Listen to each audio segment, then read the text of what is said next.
स्वाध्याय शुश्रूषा कृष्णपूजारतं मुनिं विश्वेशमिष्टदं वन्दे परिव्राट्चक्रवर्तिनं श्रीगुरुभ्यो नमः। कान्ताय कल्याणगुणैकधाम्ने नवद्युनाथप्रतिमप्रभाय नारायणायाखिलकारणाय श्रीप्राणनाथाय नमस्करोमि। अनाकुलं गोकुलमुल्ललासा यत्पालितं नित्यमनाविलात्मा तस्मै नमो नीरदनीलभासे कृष्णाय कृष्णारमणप्रियाय। अपि त्रिलोक्या बहिरुल्लसन्ति तमोहरन्ति मुहुरान्तरञ्च दिश्यादृशं नो विशदां जयन्ती मध्वस्य ಕೀರ್ತಿರ್ದಿನನಾಥದೀಪ್ತಿಂ. ಮಧ್ಯಗೇಹ ಭಟ್ಟರು ಮನೆಯಲ್ಲಿ ತಮ್ಮ ಮಗ ಸನ್ಯಾಸವನ್ನು ಸ್ವೀಕಾರ ಮಾಡುತ್ತೇನೆ ಎಂಬುದಾಗಿ ನಿಶ್ಚಯ ಮಾಡಿ ಕುಳಿತಿದ್ದಾನೆ ಎಂಬತಕ್ಕಂತಹ ವಿಷಯವನ್ನು ಆಲೋಚನೆ ಮಾಡಿ ಅವರಿಗೆ ಮಗ ಸನ್ಯಾಸಿ ಆಗುತ್ತಾನೆ ಎಂಬತಕ್ಕಂತಹ ವಿಷಯವನ್ನು ಮನಸ್ಸಿನಲ್ಲಿ ಆಲೋಚನೆ ಮಾಡಲಿಕ್ಕೆ ಸಾಧ್ಯವೇ ಆಗುತ್ತಾ ಇಲ್ಲ. ಪುನಃ ಮಗನನ್ನು ಮನೆಗೆ ಕರ್ಕೊಂಡು ಬರಬೇಕು. ಅಚ್ಯುತ ಪ್ರೇಕ್ಷರ ಸನ್ನಿಧಾನದಲ್ಲಿರುವಂತಹ ವಾಸುದೇವಾಚಾರ್ಯರನ್ನು ಮನೆಗೆ ಕರ್ಕೊಂಡು ಬರಬೇಕು. ಕುತ್ಯಾಡಿ ಎಂಬತಕ್ಕಂತಹ ಗ್ರಾಮದಲ್ಲಿ ಅಚ್ಯುತ ಪ್ರಜ್ಞರ ಜೊತೆಯಲ್ಲಿಯೇನೇ ತಮ್ಮ ಮಗ ವಾಸ ಮಾಡ್ತಾ ಇದ್ದಾನೆ. ಅವನನ್ನು ಹಿಂದಕ್ಕೆ ಕರ್ಕೊಂಡು ಬರಬೇಕು, ಮನೆಗೆ ಕರ್ಕೊಂಡು ಬರಬೇಕು ಎಂಬುದಾಗಿ ಆಲೋಚನೆ ಮಾಡಿ ಅವರು ಆ ಕುತ್ಯಾಡಿ ಎಂಬತಕ್ಕಂತಹ ಗ್ರಾಮದಲ್ಲಿರುವ ಮಠಕ್ಕೆ ಬಂದಿದ್ದಾರೆ ಅಂತ ಹಿಂದೆ ಮನನ ಮಾಡಿದ್ದೆವು. ಸಜಾತ ಕೋಪಾಕುಲಿತೋಧರಾಸುರೋ ಮಹಾತ್ಮನಾಂ ಲಂಘನ ಭೀರುರಿತ್ಯಲಂ ಸುತಸ್ಯ ಕೌಪೀನ ಧೃತೌ ಹಿ ಸಾಹಸ ಪ್ರತಿಶ್ರವೋ ಮೇ ದೃಢ ಇತ್ಯಭಾಷತ. ಆ ಗ್ರಾಮಕ್ಕೆ ಬಂದು ಮಗನ ಜೊತೆಯಲ್ಲಿ ಮಾತಾಡ್ತಾ ಇದ್ದಾರೆ. ಮಗನ ಜೊತೆಯಲ್ಲಿ ಸಾವಧಾನ ಚಿತ್ತದಿಂದ ಮಾತನಾಡಿದರೆ ವಾಸುದೇವಾಚಾರ್ಯರು ಅದನ್ನು ಕೇಳೋದಿಲ್ಲ ಎಂಬುದಾಗಿ ಸ್ವಲ್ಪ ಉಚ್ಚ ಕಂಠದಿಂದ ಮಾತನಾಡ್ತಾ ಇದ್ದಾರಂತೆ. ಮಧ್ಯಗೇಹ ಭಟ್ಟರು ಒಳ್ಳೆಯ ಜ್ಞಾನಿಗಳು, ವಿದ್ಯಾವಂತರು, ವಿವೇಕಿಗಳು. ಯಾವ ಕಾಲದಲ್ಲಿ ಯಾರ ಜೊತೆಯಲ್ಲಿ ಹೇಗೆ ನಡ್ಕೊಳ್ಬೇಕು ಎಂಬತಕ್ಕಂತಹ ಪರಿಜ್ಞಾನ ಚೆನ್ನಾಗಿ ಇತ್ತು. ಅಂತಹ ಮಧ್ಯಗೇಹ ಭಟ್ಟರು ಅಚ್ಯುತ ಪ್ರಜ್ಞರ ಸಮೀಪಕ್ಕೆ ಬಂದಿದ್ದಾರೆ. ಮಹಾತ್ಮನಾಂ ಲಂಘನ ಭೀರುಹು, ಮಹಾತ್ಮರ ಆ ಒಂದು ಸನ್ನಿಧಾನದಲ್ಲಿ ಏನು ನಡ್ಕೊಳ್ಬೇಕು ಎಂಬತಕ್ಕಂತಹ ನಿಯಮ ಇದೆ, ಅದನ್ನು ಅತಿಕ್ರಮಿಸಬೇಕಲ್ಲ ಎಂಬುದಾಗಿ ಅವರಿಗೆ ತುಂಬ ಭಯವಾಗುತ್ತಾ ಇದೆಯಂತೆ. ಜ್ಞಾನಿಗಳು ದೊಡ್ಡವರಿದ್ದಾಗ ಅವರ ಸಮೀಪದಲ್ಲಿ ಹೇಗೆ ನಡ್ಕೊಳ್ಬೇಕು, ವಿನಯದಿಂದ ಇರಬೇಕು, ಉಚ್ಚಸ್ವರದಿಂದ ಮಾತಾಡಬಾರದು, ಧ್ವನಿಯೇ ಕೇಳಬಾರದು. ಹಾಗಿರಬೇಕಾದರೆ ಕೋಪ ಮಾಡಿಕೊಳ್ತಕ್ಕಂಥದ್ದು ಸರಿಯಲ್ಲ ಎಂಬುದಾಗಿ ಚೆನ್ನಾಗಿ ತಿಳಿದಿದೆ. ಆದರೂ ಅವರ ನಿಯಮನವನ್ನು ಮೀರಿ ಅವರಿಗೆ ಆ ಉದ್ವೇಗ ಬರ್ತಾ ಇದೆ, ಜೋರಾಗಿ ಮಾತಾಡ್ತಾ ಇದ್ದಾರಂತೆ. ವಾಸುದೇವಾಚಾರ್ಯರು ಹೇಳ್ತಾ ಇದ್ದಾರೆ, ನೀನೇನಾದರೂ ಸನ್ಯಾಸವನ್ನು ಸ್ವೀಕಾರ ಮಾಡ್ತೀಯಾ ಅಂತಂದರೆ ನಾನು ಪ್ರಾಯೋಪವೇಶ ಕುಳಿತು ದೇಹತ್ಯಾಗವನ್ನು ಮಾಡ್ತೇನೆ, ಆಮರಣಾಂತ ಉಪವಾಸವನ್ನು ಮಾಡ್ತೇನೆ. ನೀನಿಲ್ಲದೆ ಬದುಕಲಿಕ್ಕೆ ನನಗೆ ಆಸೆಯೇ ಇಲ್ಲ, ಇಷ್ಟ ಇಲ್ಲ. ನೀನು ಸನ್ಯಾಸವನ್ನು ಸ್ವೀಕಾರ ಮಾಡ್ತೀಯ ಅಂತಾದರೆ ನಾನು ಇಲ್ಲೇ ಮರಣದ ತನಕ, ಪ್ರಾಣ ಹೋಗುವ ತನಕ ಉಪವಾಸ ಕುಳಿತುಕೊಳ್ತೇನೆ ಎಂಬುದಾಗಿ ಸುತಸ್ಯ ಕೌಪೀನ ಧೃತೌ ಹಿ ಸಾಹಸ ಪ್ರತಿಶ್ರವ ಅಂತ, ನಾನಿದನ್ನು ಖಂಡಿತ ಮಾಡ್ತೇನೆ ಅಂತ ಬಲವಾಗಿ ಹಠದಿಂದ ತಾವು ಆಹಾರವನ್ನು ಸ್ವೀಕಾರ ಮಾಡೋದಿಲ್ಲ, ನೀನು ಮನೆಗೆ ಬರಲೇಬೇಕು, ಇಲ್ಲ ಅಂದರೆ ಪ್ರಾಣ ಬಿಡ್ತೇನೆ ಎಂಬುದಾಗಿ ಮಧ್ಯಗೇಹ ಭಟ್ಟರು ಹಠ ಹಿಡಿದು ಕೂತಿದ್ದಾರಂತೆ. ವಾಸುದೇವಾಚಾರ್ಯರನ್ನು ಮಧ್ಯಗೇಹ ಭಟ್ಟರು ತಮ್ಮ ಮಗ ಅಂತ ಪ್ರೀತಿಯಿಂದ ಅವರು ಕಾಣ್ತಾ ಇದ್ದಾರೆ. ಆದರೆ ಅವರೇನೋ ಪ್ರಾಣ ಬಿಡ್ತೇನೆ ಅಂತ ಸಂಕಲ್ಪ ಮಾಡ್ತಾ ಇದ್ದಾರೆ. ಆದರೆ ಯಸ್ಮಿನ್ ತಿಷ್ಠತಿ ಸ್ಥಾಸ್ಯಾಮಿ ಯಸ್ಮಿನ್ ಉತ್ಕ್ರಾಂತೆ ಉತ್ಕ್ರಮಿಷ್ಯಾಮಿ ಅಂತ ಭಗವಂತನು ಯಾವ ಶರೀರದಲ್ಲಿ ಮುಖ್ಯಪ್ರಾಣನ ಸನ್ನಿಧಾನ ಇದ್ದಾಗ ಭಗವಂತ ಇರ್ತಾನೆ. ಈ ಶರೀರದಲ್ಲಿ ಮುಖ್ಯಪ್ರಾಣ ನಿಷ್ಕ್ರಮಣ ಹೊಂದಿದ್ದಾನೆ, ನಿರ್ಗಮಿಸಿದ್ದಾನೆ ಅಂತಂದರೆ ಅಲ್ಲಿಂದ ಭಗವಂತನು ನಿರ್ಗಮಿಸ್ತೇನೆ ಎಂಬುದಾಗಿ ಭಗವಂತ ಸಂಕಲ್ಪ ಮಾಡಿದ್ದಾನೆ. ಹಾಗಾದರೆ ಈ ಶರೀರದಲ್ಲಿ ಮುಖ್ಯಪ್ರಾಣದೇವರ ಸನ್ನಿಧಾನ ಇರುವಷ್ಟು ಕಾಲ ಜೀವ ಇರ್ತಾನೆ, ಜೀವನ ಜೊತೆಯಲ್ಲಿ ಪರಮಾತ್ಮ ಇರ್ತಾನೆ. ಈ ವಾಸುದೇವ ಮುಖ್ಯಪ್ರಾಣದೇವರು ಎಂಬತಕ್ಕಂತಹ ವಿಷಯ ಮಧ್ಯಗೇಹ ಭಟ್ಟರಿಗೆ ಗೊತ್ತಿಲ್ಲ. ಇಡೀ ಜೀವರಿಗೆ ಜೀವನವನ್ನು ಕೊಡ್ತಕ್ಕಂತಹ, ಪ್ರಾಣವನ್ನು ಕೊಡ್ತಕ್ಕಂತಹ ದೇವರು ಆ ವಾಸುದೇವ ಅದನ್ನು ತಿಳಿಯದೇನೆ ಮಧ್ಯಗೇಹ ಭಟ್ಟರು ತಮ್ಮ ಮಗ ಅವನನ್ನು ಕರ್ಕೊಂಡು ಹೋಗಬೇಕು ಎಂಬುದಾಗಿ ಅವರು ಹಠವನ್ನು ಮಾಡ್ತಾ ಇದ್ದಾರೆ.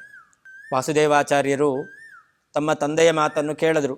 ನೀನು ಸನ್ಯಾಸವನ್ನು ಸ್ವೀಕಾರ ಮಾಡಿದರೆ ನಾನು ಆ ಮರಣಾಂತ ಉಪವಾಸವನ್ನು ಕುಳಿತುಕೊಳ್ತೇನೆ ಅಂತ. ತಂದೆಯ ಮಾತು ಸತ್ಯವ ನೋಡೋಣ ಅಂತ ಪರೀಕ್ಷೆ ಮಾಡಬೇಕು ಅಂತ ವಾಸುದೇವಾಚಾರ್ಯರು ನಡ್ಕೊಳ್ತಾ ಇದ್ದಾರಂತೆ. ಕ್ಷಣೇನ ಕೋಪೇನ ಧರೋ ನಿಜಂ ಪಟಂ ವಿಧಾರ್ಯ ಹೇತಾತ ಕುರುಷ್ವ ಸಾಹಸಂ ಇತೀಮ ಮುಕ್ತ್ವಾ ವಿಭುರಭ್ರವೀತ್ ಪುನಃ ಶುಭಾಂತರಾಯಂ ನ ಭವಾಂಶ್ಚರೇದಿತಿ. ನೀನೇನಾದರೂ ಸನ್ಯಾಸವನ್ನು ಸ್ವೀಕಾರ ಮಾಡಿದರೆ ನಾನು ಪ್ರಾಯೋಪವೇಶ ಕೂತ್ಕೊಳ್ತೇನೆ ಅಂತ ತಂದೆ ಹೇಳಿದಾಗ ತಮ್ಮ ಬಟ್ಟೆಯನ್ನು ಹರಿದು ಕೋಪೀನವನ್ನು ಸಿದ್ಧ ಮಾಡಿಕೊಂಡು ನಾನು ಈಗಲೇ ಕೋಪೀನ ಧಾರಣ ಮಾಡ್ತೇನೆ, ಸನ್ಯಾಸವನ್ನು ಸ್ವೀಕಾರ ಮಾಡಲಿಕ್ಕೆ ಬೇಕಾಗಿರ್ತಕ್ಕಂತಹ ವಸ್ತ್ರಗಳನ್ನು ಸಿದ್ಧಪಡಿಸ್ಕೊಳ್ತೇನೆ ಎಂಬುದಾಗಿ ವಾಸುದೇವಾಚಾರ್ಯರು ಕ್ಷಣ ಮಾತ್ರದಲ್ಲಿ ತಮ್ಮ ಬಟ್ಟೆಯನ್ನು ಹರಿದು ಕೋಪೀನವನ್ನು ಸಿದ್ಧ ಮಾಡಿಕೊಂಡು ನಿಂತಿದ್ದಾರಂತೆ. ಕುರುಷ್ವ ಹೇತಾತ ಸಾಹಸಂ, ಏನು ಹೇಳಿದಿ? ಪ್ರಾಣತ್ಯಾಗ ಮಾಡ್ತೇನೆ, ಆಮರಣಾಂತ ಉಪವಾಸ ಕೂತ್ಕೊಳ್ತೇನೆ ಅಂತ ಹೇಳಿದಿ, ಎಲ್ಲಿಂದ ಸಾಧ್ಯ? ಮಾಡು ಅಂತ ವಾಸುದೇವಾಚಾರ್ಯರು ಆ ತಂದೆಗೆ ಸವಾಲನ್ನು ಒಡ್ಡಿದ್ದಾರಂತೆ. ಮಧ್ಯಗೇಹ ಭಟ್ಟರು ಅಂದ್ಕೊಂಡಿದ್ದರು, ಇನ್ನೂ ಸಣ್ಣ ವಯಸ್ಸು, ಈ ವಯಸ್ಸಿನಲ್ಲಿ ನಾನು ಈ ರೀತಿಯಲ್ಲಿ ಹಠ ಮಾಡಿದರೆ ನನ್ನ ಜೊತೆಯಲ್ಲಿ ಮಗ ಹಿಂತಿರುಗಿ ಬರ್ತಾನೆ, ಮಗನನ್ನು ಕರ್ಕೊಂಡು ಹೋಗಬಹುದು ಅಂತ. ಆದರೆ ವಾಸುದೇವಾಚಾರ್ಯರು ಕೇವಲ ಸಾಧಾರಣ ವ್ಯಕ್ತಿ ಅಲ್ಲ, ಅವರು ಇಡೀ ಜಗತ್ತಿನಲ್ಲಿ ರುದ್ರಾದಿ ದೇವತೆಗಳನ್ನು ನೇಮನ ಮಾಡ್ತಕ್ಕಂತಹ ವಾಯುದೇವರು, ಜಗನ್ನಿಯಾಮಕರಾಗಿರ್ತಕ್ಕಂತಹ ಪ್ರಾಣದೇವರು. ಅವರು ಇವರ ಮಾತನ್ನು ಅವರು ಕೇಳಲಿಲ್ಲ. ಅವ್ರು ಹೇಳ್ತಾರೆ, ಶುಭಾಂತರಾಯಂ ನಭವಾಂಶ್ಚರೇ. ನಿನ್ನಂತಹ ಜ್ಞಾನವನ್ನು ಪಡೆದ, ಶಾಸ್ತ್ರವನ್ನು ಅಧ್ಯಯನ ಮಾಡಿದ, ಸಂಪ್ರದಾಯದಲ್ಲಿ ನಡೆದುಕೊಂಡು ಬಂದಿರತಕ್ಕಂತಹ, ಆಚರಣೆಯನ್ನು ಬಿಡದೇ ಇರತಕ್ಕಂತಹ ವ್ಯಕ್ತಿ ಇಂತಹ ಸನ್ಯಾಸವನ್ನು ಸ್ವೀಕಾರ ಮಾಡ್ತೇನೆ ಎಂಬತಕ್ಕಂತಹ ಮಂಗಳ ಕರ್ಮಗಳಿಗೆ, ಮಂಗಳ ಕಾರ್ಯಗಳಿಗೆ ವಿಘ್ನ ಮಾಡ್ತಕ್ಕಂಥದ್ದು ಸರಿಯಲ್ಲ ಎಂಬುದಾಗಿ ವಾಸುದೇವಾಚಾರ್ಯರು ಆ ಮಧ್ಯಗೇಹ ಭಟ್ಟರಿಗೆ ಹೇಳ್ತಾ ಇದ್ದಾರೆ. ಆಗ ವಾಸುದೇವನ ಮಾತನ್ನು ಕೇಳಿ ಅವರಿಗೆ ಮನಸ್ಸಿನಲ್ಲಿ ತಾನು ತನ್ನ ಮಗನ ಸನ್ಯಾಸಕ್ಕೆ ಅಡ್ಡಿಯನ್ನು ಉಂಟು ಮಾಡ್ತಾ ಇದ್ದೇನೆ, ಆದರೆ ಇದು ಸರಿಯಲ್ಲ ಅಂತ ಅನ್ನಿಸ್ತಾ ಇದೆ. ಆದರೂ ಮನಸ್ಸಿನಲ್ಲಿ ಅವರಿಗೆ ಸಂಸಾರದ ದುಃಖ ಅದು ವಿಶೇಷವಾಗಿರತಕ್ಕಂತಹ ಪರಿಣಾಮವನ್ನು ಬೀರುತ್ತಾ ಇದೆ. ಅದರಿಂದಾಗಿ ವಾಸುದೇವಾಚಾರ್ಯರನ್ನು ಕುರಿತು ಮಧ್ಯಗೇಹ ಭಟ್ಟರು ಹೇಳ್ತಾರೆ, ನ ಪುತ್ರ ಪಿತ್ರೋರವನಂ ವಿನಾ ಶುಭಂ ವದಂತಿ ಸಂತೋ ನನುತೌ ಸುತೌ ಮೃತೌ ನಿವರ್ತಮಾನೇ ನಹಿ ಪಾಲಕೋಸ್ತಿನೋ ತ್ವಯೀತಿ ವಕ್ತಾರ ಮಮಂ ಸುತೋಬ್ರವೀತ್. ಮಧ್ಯಗೇಹ ಭಟ್ಟರು ಹೇಳ್ತಾರೆ, ನ ಪುತ್ರ ಪಿತ್ರೋರವನಂ ವಿನಾ ಶುಭಂ. ಮಗನಿಗೆ ತಂದೆ ತಾಯಿಗಳನ್ನು ರಕ್ಷಣೆ ಮಾಡ್ತಕ್ಕಂತಹ ಕೆಲಸಕ್ಕಿಂತ ಇನ್ನೊಂದು ಮಂಗಳಮಯವಾಗಿರ್ತಕ್ಕಂಥ ಕೆಲಸ ಎಂಬತಕ್ಕಂಥದ್ದಿಲ್ಲ. ನಾವು ವಾರ್ಧಕ್ಯಾವಸ್ಥೆಯಲ್ಲಿದ್ದೇವೆ. ವಾರ್ಧಕ್ಯಾವಸ್ಥೆಯಲ್ಲಿರ್ತಕ್ಕಂಥ ತಂದೆ ತಾಯಿಗಳನ್ನು ಮಕ್ಕಳು ಅವಶ್ಯವಾಗಿ ಪಾಲನೆ ಮಾಡಬೇಕು. ನೀನು ನಮ್ಮ ಮಗನಾದಂತಹ ನಿನಗೆ ಇರತಕ್ಕಂತಹ ಮುಖ್ಯ ಕರ್ತವ್ಯ ವಾರ್ಧಕ್ಯಾವಸ್ಥೆಯಲ್ಲಿರ್ತಕ್ಕಂತಹ ನಮ್ಮ ಪೋಷಣೆ. ಶಾಸ್ತ್ರ ಹೇಳುತ್ತೆ, ಮಹಾಭಾರತಾದಿ ಗ್ರಂಥಗಳು ತಂದೆ ತಾಯಿಗಳ ರಕ್ಷಣೆಗೆ ಎಷ್ಟು ಮಹತ್ವವನ್ನು ಕೊಟ್ಟಿದೆ. ಧರ್ಮವ್ಯಾಧನ ಕಥೆಯಲ್ಲಿ, ಕೌಶಿಕನ ಕಥೆಯಲ್ಲಿ, ಮಹಾಭಾರತದಲ್ಲಿ ನಾವು ಈ ಸಂದೇಶವನ್ನು ಕಾಣುತ್ತೇವೆ. ವೃದ್ಧರಾದ, ಕಣ್ಣು ಕಾಣದೇ ಇರತಕ್ಕಂತಹ ತಂದೆ ತಾಯಿಗಳ ಸೇವೆಯನ್ನು ಬಿಟ್ಟು ತಪಸ್ಸು ಮಾಡ್ತೇನೆ ಅಂತ ಕಾಡಿಗೆ ಹೋದಂತಹ ಕೌಶಿಕ, ಧರ್ಮವ್ಯಾಧ ಎಂಬತಕ್ಕಂತಹ ಮಾಂಸ ಮಾರುವ ವ್ಯಕ್ತಿ ತನ್ನ ವೃದ್ಧರಾದಂತಹ ಕಣ್ಣು ಕಾಣದೇ ಇರತಕ್ಕಂಥ ತಂದೆ ತಾಯಿಗಳ ಸೇವೆಯನ್ನು ಮಾಡಲಿಕ್ಕೋಸ್ಕರ ಮಾಂಸ ವ್ಯಾಪಾರವನ್ನು ಮಾಡ್ತಾ ಇದ್ದ. ತನ್ನ ವೃತ್ತಿ ಅದನ್ನು ಅವನು ನಡೆಸಿಕೊಂಡು ತನ್ನ ಪಾಲಕರನ್ನು ವಿಶೇಷವಾಗಿ ಪಾಲನೆ ಮಾಡಿದ್ದರಿಂದಾಗಿ ಕೌಶಿಕ ತಪಸ್ಸು ಮಾಡತಕ್ಕಂಥ ವ್ಯಕ್ತಿಗೆ ಇಲ್ಲದೇ ಇರುವಂತಹ ಒಂದು ವಿಶಿಷ್ಟವಾದಂತಹ ದೃಷ್ಟಿ, ದಿವ್ಯ ದೃಷ್ಟಿ ಆ ಧರ್ಮವ್ಯಾಧನಿಗೆ ಇತ್ತು ಅಂತ ನಾವು ಕಾಣ್ತೇವೆ. ಹಾಗಾದರೆ ವಾರ್ಧಕ್ಯಾವಸ್ಥೆಯಲ್ಲಿ ರಕ್ಷಕರು ಇಲ್ಲದೇ ಇರತಕ್ಕಂಥ ತಂದೆ ತಾಯಿಗಳಿಗೆ ಮಕ್ಕಳು ಅವರನ್ನು ಪೋಷಣೆ ಮಾಡ್ತಕ್ಕಂಥದ್ದು ಇದಕ್ಕಿಂತ ದೊಡ್ಡದಾದಂತಹ ಇನ್ನೊಂದು ಕರ್ತವ್ಯ ಎಂಬತಕ್ಕಂಥದ್ದು ಇಲ್ಲವೇ ಇಲ್ಲ. ಅದನ್ನೇ ಮಧ್ಯಗೇಹ ಭಟ್ಟರು ಹೇಳ್ತಾ ಇದ್ದಾರೆ, ನಿನ್ನ ಕರ್ತವ್ಯವನ್ನು ನೀನು ಮಾಡಬೇಕು.